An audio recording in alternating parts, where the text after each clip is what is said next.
Halo, assalamualaikum. Ini adalah pertemuan kelima web programming 2. Pertemuan kelima yaitu kita akan membahas tentang form validasi. Form validasi ini eh, ak- seperti ini ya contohnya. Kita akan menginputkan kode mata kuliah dengan dua huruf, dua huruf atau dua angka.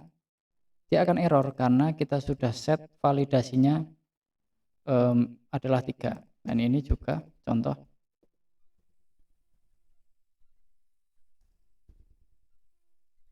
Klik, ada yang salah yaitu kode terlalu pendek karena kita inputnya cuma 2. Padahal sudah kita tentukan bahwa kode mata kuliah minimal 3 angka atau 3 huruf.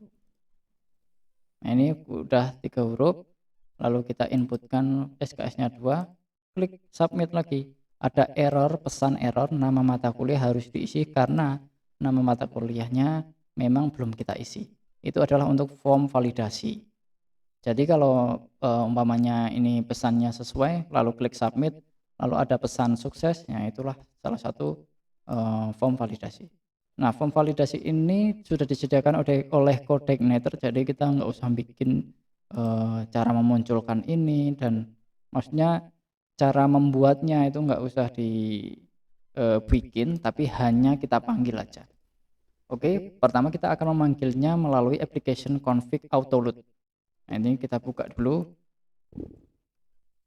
autoload, lalu di sini Anda search aja Ctrl F libraries. Nah, ini lalu di bagian array ini ditambahkan form validation. Nah, ini dia Ctrl Z. Tinggal ditambahkan di bagian autoload. Lalu selanjutnya adalah kita tambahkan di bagian controller. Jadi controller kita ini, controller mata kuliah, akan memanggil dari library form validation.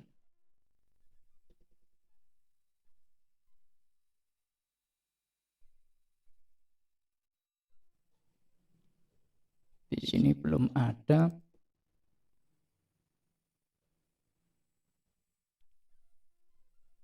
Nah, kalau pengen lihat dari mana sumbernya, sumbernya ada di sini nih.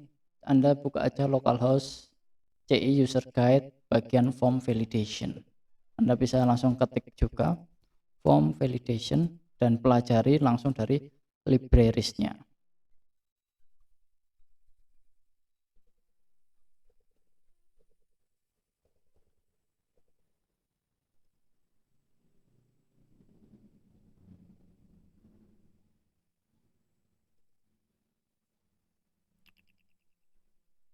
Form validation. Nah, ini dia. Oke, udah ini tinggal diikutin aja. Jadi kalau mau menampilkan error cuman manggil ini doang. Cukup simpel. Lalu selanjutnya kita akan memasukkan meload ke controller kita sesuai yang ada di sini. Kalau Anda cek di bagian controller, nah ini dia. This load library form validation. Kita ikutin aja sesuai yang ada di sini. Di bagian index. Nah, kalau sudah, kita akan mengaturnya di sini ada set rules. Di sini ada set rules. Jadi kalau yang kita tentukan aturannya adalah inputan kode mata kuliah, nama mata kuliah. Ada 2. Jadi nanti diisi di sini. Oke. Kita tinggal ikuti di ini aja. Karena kita menggunakan percabangan nantinya. Form validation. Nah, ini this form validation.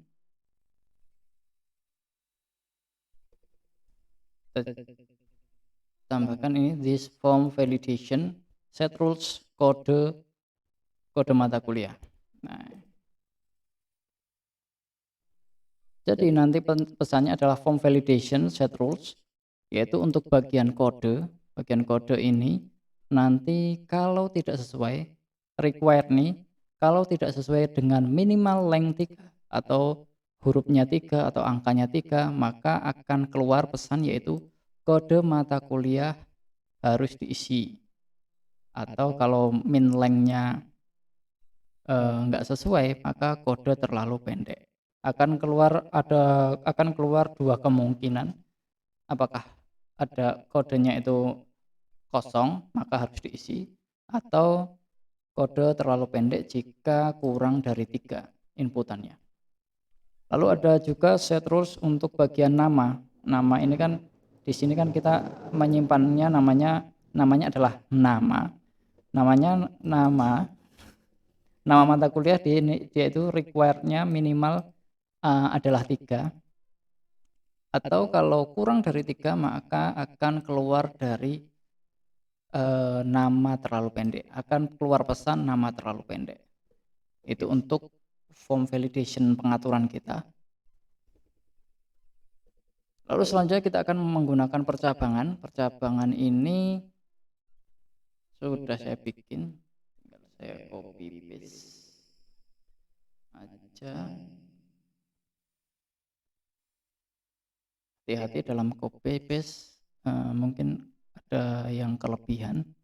Oke, jadi ini ada dua percabangan. Jika form validation-nya tidak sesuai atau tidak benar, maka dia akan ngeload view form mata kuliah atau kembali lagi ke halaman view kita atau halaman view form mata kuliah. Nah, di view form mata kuliah di sini akan kita tambahkan juga PHP echo validation error. Validation error-nya ini ngambil dari controller kita. Jadi kalau tidak benar maka dia akan masuk ke view form mata kuliah yang mana dia akan ngambil data errornya itu dari klik tombol cetak ini. Makanya keluar pesan errornya di bagian atas, karena di view form mata kuliah kita udah bikin PHP echo validation error. Sinilah pesannya. Nanti kalau ini ditaruh di bawah, nanti pesannya juga akan muncul di bawah. Oke, udah if kalau nggak benar atau kalau salah, maka dia akan mengambil ke data view form mata kuliah. Kalau benar atau kalau selainnya, maka dia akan ngambil data yang diinputkan di sini. Nah, sini kita anggap kita mau inputnya benar ya. Contoh nama mata kuliah adalah web programming 2 dengan SKS-nya 4. Submit, maka dia akan benar karena masuknya ke else ini. Data diambil dan dia akan ngeload view data mata kuliah. Ya kan, view data mata kuliah adalah pesan yang kita ambil di sini. Dia udah ngambil dari kode, nama, dan SKS. Itu dia cara penggunaan form validation. Untuk yang pengen belajar sendiri bisa disesuaikan di set rules-nya ini.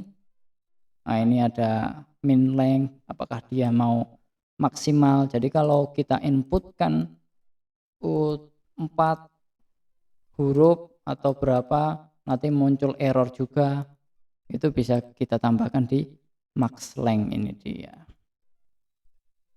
atau min length untuk minimal length panjang dari huruf yang mau kita input.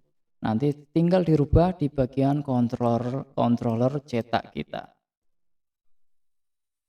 Yang penting nanti jangan bingung untuk settingan di sini, mata kuliah di sini, mata kuliah cetak. Berarti kan ini formnya kan masuk ke mata kuliah / cetak. Berarti kita punya controller mata kuliah.